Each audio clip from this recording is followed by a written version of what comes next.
seluruh proses yang boleh dialami di sini. Dan setiap orang yang ada dalam proses itu sungguh bertanggung jawab.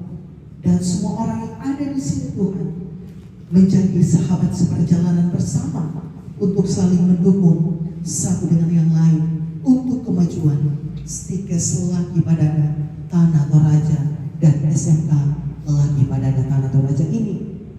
Kami berdoa untuk praktek yang sementara berjalan dan rencana akan praktek untuk mahasiswa. Kami berdoa untuk setiap kerjasama yang dibangun untuk tempat anak-anak kami praktek. Mari Tuhan berkati supaya sungguh keramahan boleh terjadi. Kami berdoa setiap orang tergerak hatinya dan melihat bahwa menempuh pendidikan di tempat ini adalah anugerah.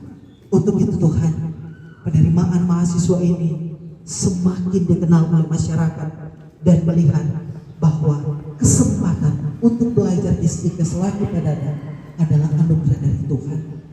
Terima kasih untuk kehadiran keluarga setiap anak-anak kami. Kami percaya bahwa kehadiran mereka adalah bagian untuk mendukung kami semua ada di sini. Setiap anak-anak kami yang akan ikut Keping Day ini Tuhan diberkati supaya semakin tekun mengendalikan diri dan tekun mewujudkan seluruh kehidupan yang dirindukan oleh keluarga mereka yang mendukungnya. Kami sadar bahwa yang kami punya adalah milik Tuhan. Untuk itu kami telah berikan berkati. Ini doa kami Tuhan, damai sejahtera ada di Stikes Laki Padada. Amin.